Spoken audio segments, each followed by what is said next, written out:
With every passing day, hundreds and thousands came to him. His home became a mandir with a moving and loving, smiling and playful deity.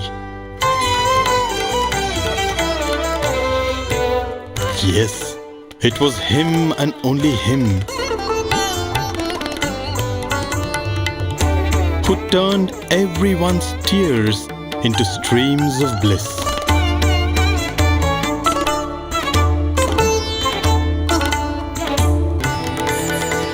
As the bud blossomed to reveal 1,000 petals,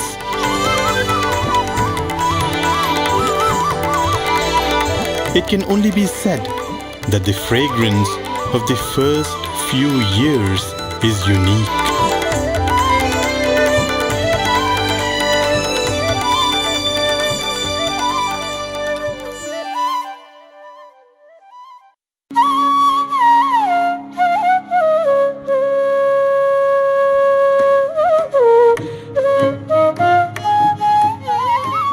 In Swami's Bhagavata Vahini, Swami writes, it's spiritually very noble to sit in a place like an ashram or a temple and read the stories of the Lord. Swami goes on to say, even better than reading the stories of the Lord is to listen to those stories. And better than listening to those stories is if you have the chance to listen to those stories from narrators who have themselves been touched by the love of the Lord.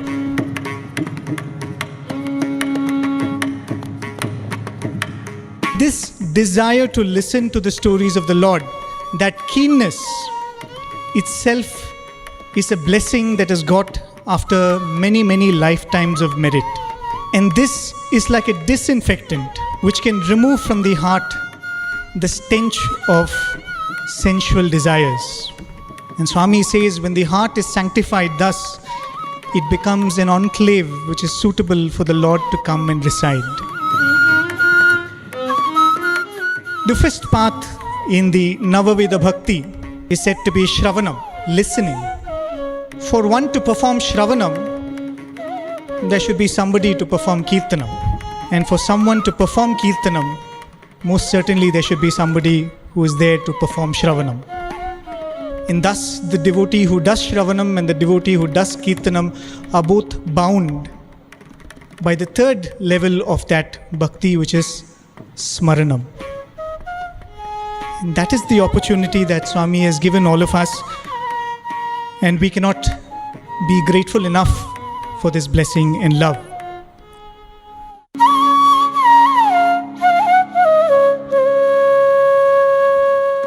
We are going to be talking about what is referred to in Swami's life as the Patha Mandiram days. The reason why it was called the Patha Mandiram is this was in 1945, 14th of December, on the day of Vaikuntha Ekadashi. Swami inaugurates and does the Grava Pravesham of his mandir. But very shortly, by 1950, Swami shifts to what we now refer to as Prashanti Nilayam. And the devotees would continue to stay in this mandir. They would get accommodated there, and they would very fondly refer to it as the Patha Mandiram.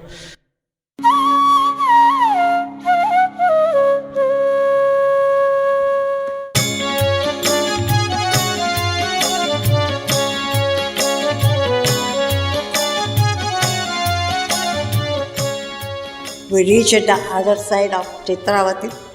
As soon as we reached the other side, a few men were coming towards us, and they said like this, we have no even stamina to stay there because we are so tired, no food for proper food for it. Anyhow, they came close to us, and one in that group, one boy was looking very smart, very charming, very sweet, and he came with us as we started walking. He was telling what all difficulties we had in the journey. Then we thought, my God, he's so small, he's telling all the details. Maybe he's a disciple. That's why he's telling all this. Okay. Then we went with him, we went to the mandir, and in those days it was a very small place and 2 rooms this side and veranda was there. So there was a chair. This boy went and sat in the chair and we were looking for Sai Baba to come out. We thought Sai Baba means because in our thought he will be just like a man, some people coming. So we were looking like that, nobody came there waiting. And this boy sitting in the chair, he called a lady, Bayama, these people have no proper food for 2 days. You serve them food. From inside, she said, all right, Baba. Huh? You are Baba. We don't know that you are Baba. We never paid our homage to you at all. We never thought. He said, okay, wait, all right.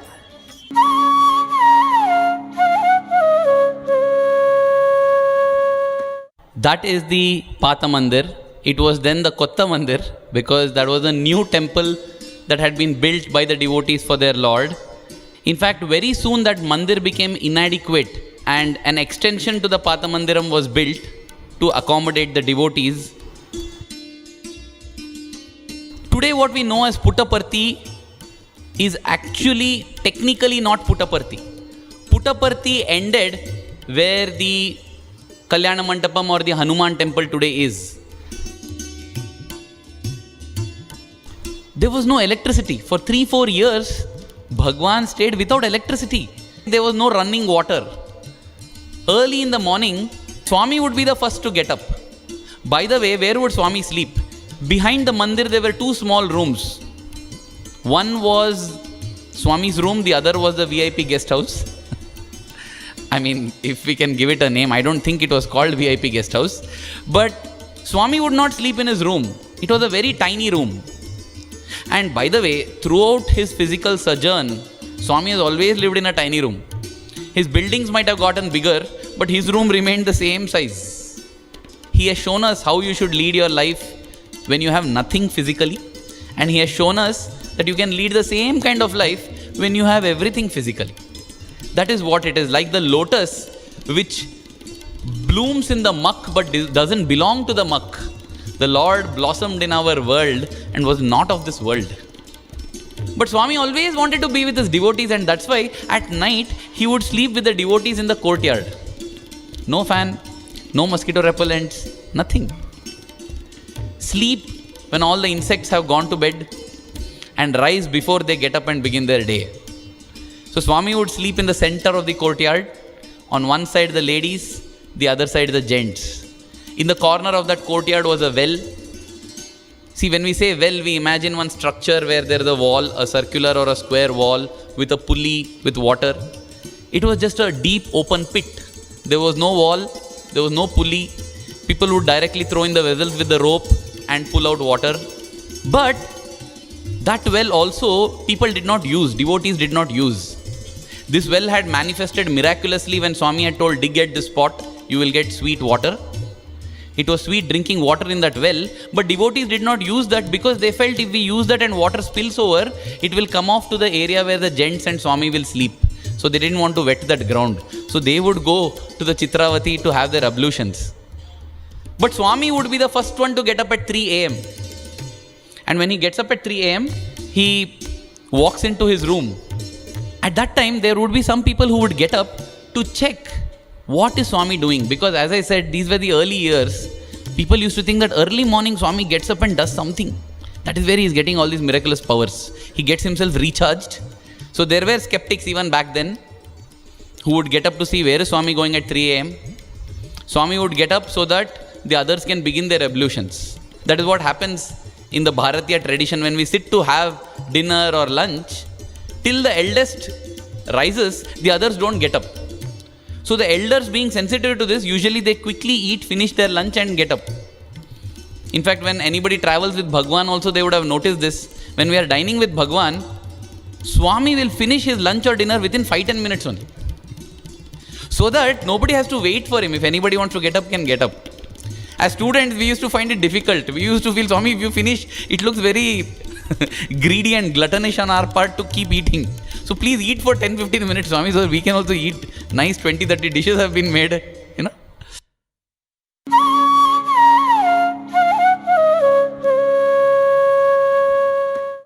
At around 6 a.m., it was time for Bhagwan's bath. You see, there were different temples. One side, the Venugopala Swami temple, there was the Hanuman temple, the Satyamma temple, there was also a Rama temple. But possibly the Patha Mandiram, or the new mandir at that time, is the only temple on earth where you were living with a living God. You know, in a temple, they do Abhishekam in the morning. That is like the ritual bath.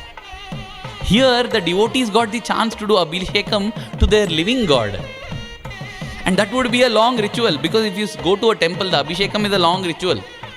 There were many days when Swami would refuse. He would say, no, I'm not going to, I'll have my bath and come. The devotees would not allow. You have to come. And Swami had to come out because he didn't have an attached bathroom. The bathroom was in one corner of the courtyard. He has to walk across the courtyard that is filled with devotees, eager to catch him and do Abhishekam. So most of the time Swami would yield, and Swami would come and sit in a dhoti. The youngsters would get the opportunity to apply oil to his feet, while the elders, women and men who were the age of his mother, father or grandparents, they would get the opportunity to apply oil to his hands, to his chest, to his back, everywhere. They would apply oil. And naturally they would prolong it. It was an opportunity. And once that is done, then hot water would be prepared. And after everything, Swami would go in to have his bath. And just imagine how the Lord lived, without any privacy. As you open your bathroom door, again they are waiting to have darshan. We don't realize that in our thirst for darshan, we never gave Bhagwan any privacy. Even when Bhagwan physically became 70, 80, he had beautiful lawns surrounding. He could not walk in the lawns because we won't allow him. As they say, the descent of Lord is for the ascent of man. He has come for us, and that's why he bore with whatever we did.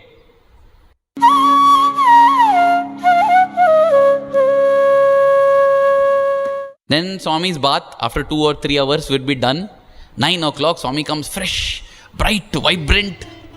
Swami is always fresh and vibrant. But to see him after that bath, when you look at him, you're in awe, you're in wonder and you're in a thrill, but he will come and talk to you like a dear friend. And everything is forgotten. He will come and sit on your bedroll. Well, did you sleep well? You got the dream, no? Don't worry. From tomorrow onwards, you won't get bad dreams. Like these things, Swami will come and speak. By this time, the ladies would have gone and started making some breakfast. If more devotees come, Swami, more devotees come, what to do? 1 coconut or little vibhuti there. That's it, Akshayam, enough to feed everybody. Finally, you have to go and tell Swami, 10 vessels are left, do enough, Swami, please, let the food get over. So Swami not only had to materialize the food, he had to dematerialize it also, so that food doesn't get wasted. But during the breakfast, Swami would come, he would see what each lady is making. He will mix it all up, consume it, give it to everybody as prasadam. Sometimes, Swami's leelas would continue. As everybody digs into their upma, they will find chocolates inside. Somebody will find a locket inside it. Then, after breakfast, there's no agenda as such. So whoever wants to do Pada Puja can line up one by one. And they do Pada Puja to Swami. What is Pada Puja? They will bring a wicker chair, which was there. Swami will sit on the chair. And they will come and, wash Swami's feet, apply kumkum, chandan, haldi, chant whatever they wish. The Devi devotees will chant some Devi stotrams and mantras. And those who worship Lord Krishna will sing Krishna songs. Before washing Swami's feet, they would have applied sandal paste and kumkum to Swami's soles. They will make Swami place his sole on a handkerchief so that his footprints get imprinted there. That is their memory to carry. And then once that is done, they will wash Swami's feet completely and vacate the spot for the next group to come. And they will start with their... And this would go on 10, 10:30, 11, and Swami would then tell, others who are waiting, you sing some songs. Namasmarananandamu Sathya Sai Baba. Namasmarananandamu Sathya Sai Baba. Komalaga Kamita. And bhajans would begin, and bhajans were not like these, We have 4-minute bhajan, 5-minute bhajan, short bhajan, long bhajan. Everybody knows it's not like that. It was genuine outpouring from the heart. Swami will look at a devotee and tell, okay, you sing now. And the devotee will start singing spontaneously. Each bhajan would last for half an hour, 40 minutes.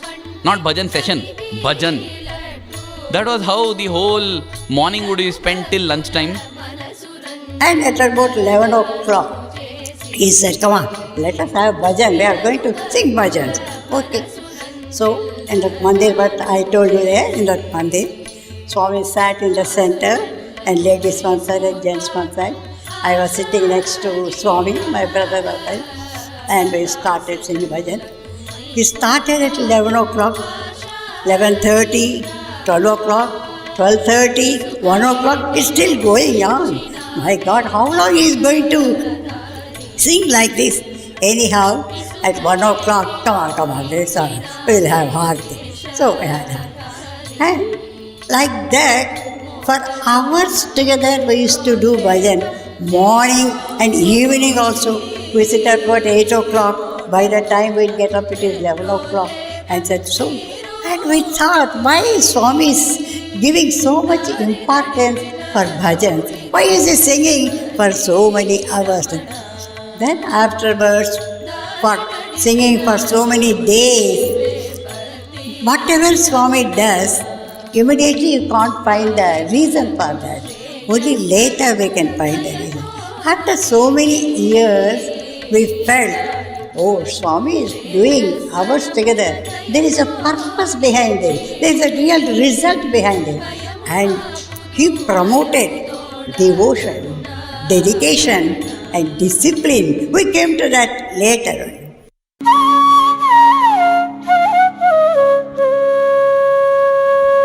Puttaparthi was special for its milk, butter and curds and ghee. So many times Swami would tell the devotees, I know you travelled all this distance not for me, you came for the curds over here. Because the devotees would relish and eat the curds. Much later, Professor Anil Kumar would narrate an incident of in Kodaikanal, when they were all sitting with Swami and eating food. There was an elderly gentleman who was eating next to Swami and puris were being served. So Swami told that gentleman, tear the puri, and he broke the puri into two halves and a ring fell out of the puri. And typically in Anil Kumar's style, the next few minutes he was carefully eating that puri. Swami asked him, hey Anil Kumar, what are you doing? Swami, I don't know what is there in my puri. How can you make a day which was like this even more special? Is it possible? Could it ever be made? Yes, Swami did manage to make it even more special with what followed next. After lunch, Swami would take rest for a while, so would all the other devotees. And around 4 o'clock, Swami would start gathering everybody for what was the most awaited session of the day. Because that was the time when Swami would take all the devotees to the sands of Chitravati. We have heard from Swami, Swami would say, all these miracles are surprising for you, but for me they are sahajam. Right? Swami would say they are common for me. But if you read the books written by some of these devotees who came to Swami in the 40s, it appears like it is sahajam for them also. At one point, Swami sat on the sands of Chitravati. He took a fistful of sand, that became a ball of butter. He took another fistful of sand, it became a handful of rava. Swami sat there and made rava laddus and gave to everybody. One day he picked up an apple, cut it into 4 pieces, and those 4 pieces he gave it to 50 people. I mean, there's no limit to narrating them. Probably I'll narrate one more very sweet incident. There was one gentleman who had come from Bangalore, and he had brought a camera with him.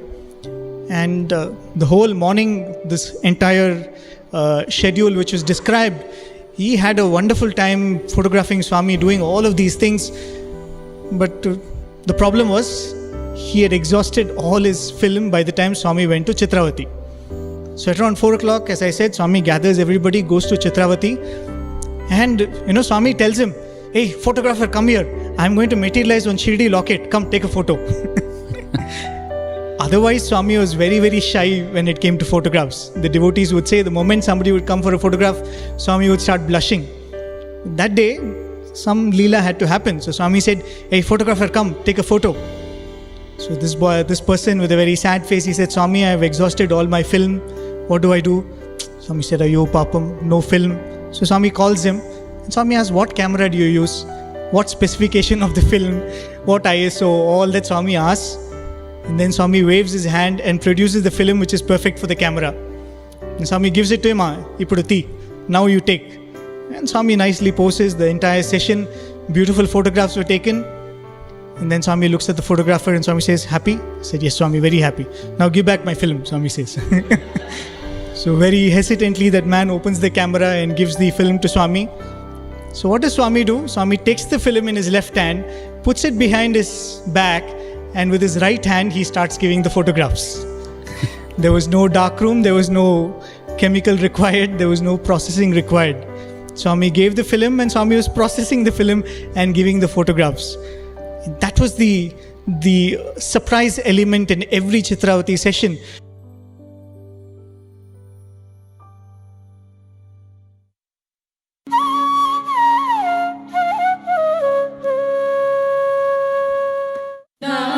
स्मरणानन्दमु सत्य साई बाबा नाम स्मरणानन्दमु सत्य. So after all this, it would get very dark late into the night. Then Swami would come back. And as they would come back, Swami would start singing songs. And as Arvind was saying, these were not bhajans, right? Somebody would have come from Mysore. Swami will sing a song. Probably they will sing one Purandar Dasa Kirtana in Kannada. And Swami will tell a Tamil singer to sing a song. So all would sing different kinds of songs. In the process, some of them would compose songs. So what Swami did, he had a small book in which he would note down all these songs. And that would be a reference book. And sometimes Swami would come back doing Nagar Sankirtan, reading songs from that book. And devotees would say that when they want to sing a song and they've forgotten the lyrics, they would borrow that book from Swami. So like this, they would come back, the Nagar Sankirtan would happen, and they would reach the Patha Mandir. And After coming from Chitravati, 8 o'clock, we have bhajan. 9 o'clock, 10 o'clock, there is no time limit at all. At 10 o'clock, we sit for dinner. Again, Swami will be talking. Won't believe if I said morning 4:30 to up to 12 o'clock, we are moving all the time. But we have got only 4 hours to, again we had to 4:30. But we never felt very tired. We never felt bored. All the time happy, singing. ನೀರು ಪೋಸಿ ದಾರಿ ನಡಿಪಿನ ಶೌರಿ ನೀವೇ ಪತಿ Ramana.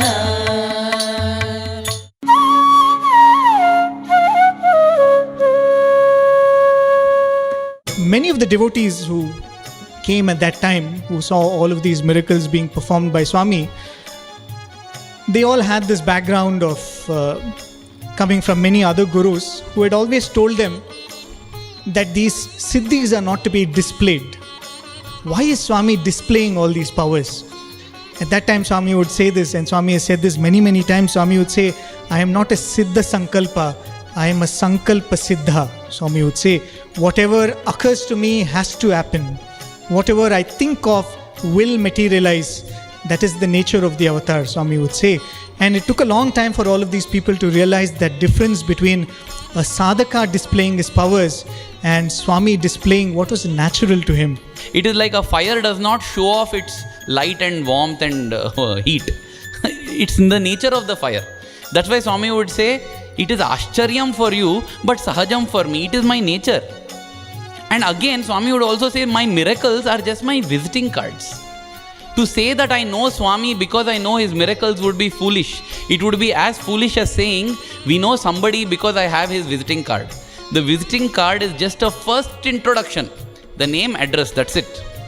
It is an invitation to possibly visit that address, visit that phone number, visit that email address and get to know more about that person.